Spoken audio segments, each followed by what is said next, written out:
Joining me now are two members of the Congressional Black Caucus. Karen Bass of California is the chair of the CBC, who joins us from Los Angeles. And Congressman Donald McEachin of Virginia is also in CBC leadership. He has also been an important player and participant in Virginia politics going back to the mid-90s. Welcome to both of you. Congressman McEachin, let me start with you. I know you've called for his resignation. Is there anything he can do that would somehow convince you to give him more time in office? No, and I consider Ralph a friend. We were elected to the state senate at the same time. But look, he's lost the authority to lead.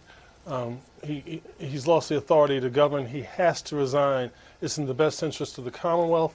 It's in the best interest of the party. Congresswoman Bass, why is this so important nationally in your mind for Governor Northam to go? Well, because I think he's been completely dishonest and disingenuous. He knew this picture was there, and he could have come clean and talked to African Americans that he's close to decades ago. And I think given the overall climate around race in this country, especially over the last 2 years, it's completely unacceptable. The good news is, though, is that there is a zero tolerance, and people do understand, and he needs to resign immediately to stop the pain in Virginia and, frankly, around the nation. Congresswoman Bass, I want to follow up, though, on something that Governor Northam himself said yesterday. He was making the case that if he quickly left office, then this gets swept under the rug and we don't have a conversation.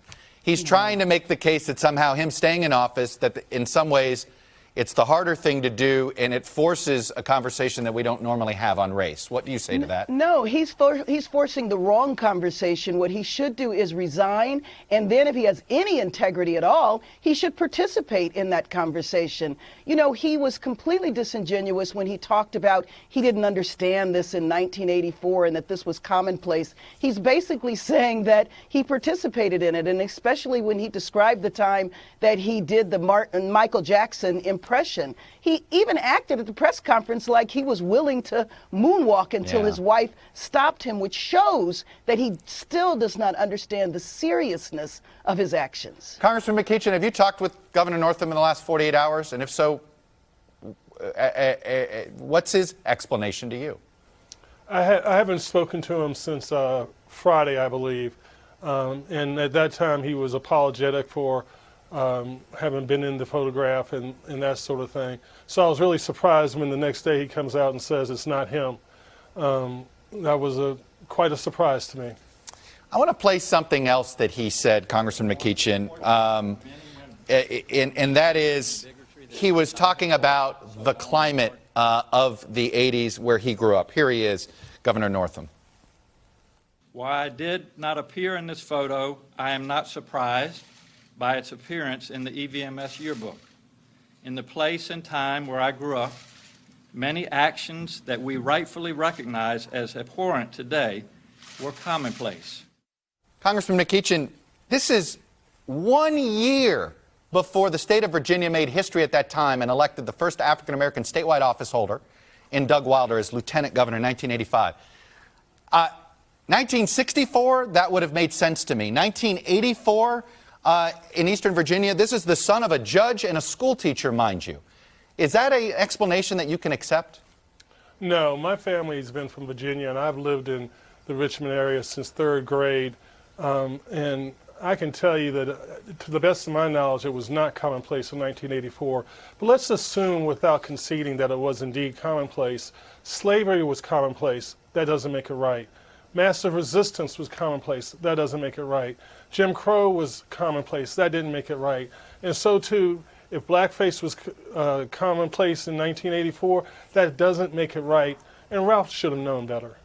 Congresswoman Bass, I'm sure you, and I'm sure some Virginia Democrats feel this way, the fact that he won't leave, everybody, as I said, I think there's only two people technically that haven't called for his resignation on the Democratic side of the aisle, former President Obama and the current lieutenant governor, which both, it's understandable. He would directly benefit, so he's been hesitant to fully call for the resignation. What else, what other ways are there to get him out of office? Well, I mean, I think that's up to the legislators, but I believe that they can impeach him, and I think that that is a perfect example of extending the pain. If he was sincere at all, he would recognize the pain that he has caused. But the way he described 1984, I mean, that is just so not true. 1984 was a time of great hope. We were hopeful that we would have the first black president. That was in the middle of Jesse Jackson's campaign, in the middle of the anti-apartheid movement. So he basically has shown that he is not honest. He's disingenuous. He needs to resign. And if he has any way that he wants to regain his integrity, he would resign and then participate in the discussion. You know, Congressman McEachin, it seems clear to me that Governor Northam thinks, wait a minute, does my record in public service count at all? That his argument is, look what his first executive order was expanding what is discrimination in the state of Virginia. And that his explanation is when it's counted, he's been on the right side of these issues. Where does that fit in here as you make these determinations about his future? You know, we're certainly grateful for the contributions he's made to the betterment of Virginia. But the question now is can you lead? Can you help us heal? And given the actions that he's demonstrated over the past 48 hours, the answer is clearly no. It can't be you in the photograph one day and then it's not the next day. You can't excuse it all and say, oh, I know that I didn't do blackface in this yearbook because I did it in a Michael Jackson dance contest. And by the way, I don't know if anybody heard it besides me, but his notion that you can't get polish off your face easily suggests to me that that was not the first time that he had tried blackface. So. That jumped out at me too, Congressman. It was something I was going to bring up with the panel later. But yeah, you're sitting there going, that was why do you have such familiarity with it? Exactly. But excuse me, but he has also been inconsistent. So he was great after Charlottesville in terms of the Confederate monuments. And then he backtracked on that and said, well, maybe we shouldn't get rid of them. Maybe it should be a local decision. He's been inconsistent. Congressman McEachin, I'd love for you to tell us a little bit about the Lieutenant Governor, Justin Fairfax. There's some poetic justice, perhaps, if he becomes the next governor. The day before he took the oath to be a lieutenant governor, his father had done some research in his family trees and found the manumission papers that freed his ancestors. And it says this from at the time. He said, it was the manumission papers for my 3 greats ago grandfather Simon Fairfax in 1798.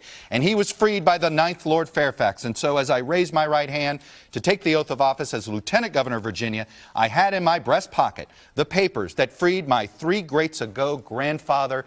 His surname comes from his descendant's slave owner. That poetic justice to you, Congressman? It is a wonderful story that Justin has, and he has been a fantastic lieutenant governor. He's been a fantastic public servant. And should he ascend to the governorship, he will be a fantastic governor. And, you know, I want America to remember that this is the 400th anniversary of Africans coming to the shores of Jamestown in chains. And so the look of that commemoration service combined with a governor that's been talking about blackface and misleading us about blackface is not the look that I think Virginia wants to portray to the nation. Congressman McEachin, Congresswoman Bass, thank you both for coming on this morning and sharing your views. Us. Much appreciated. Thank you for your time. Hey, NBC News fans, thanks for checking out our YouTube channel. Subscribe by clicking on that button down here and then click on any of the videos over here to watch the latest interviews, show highlights, and digital exclusives. Thanks for watching.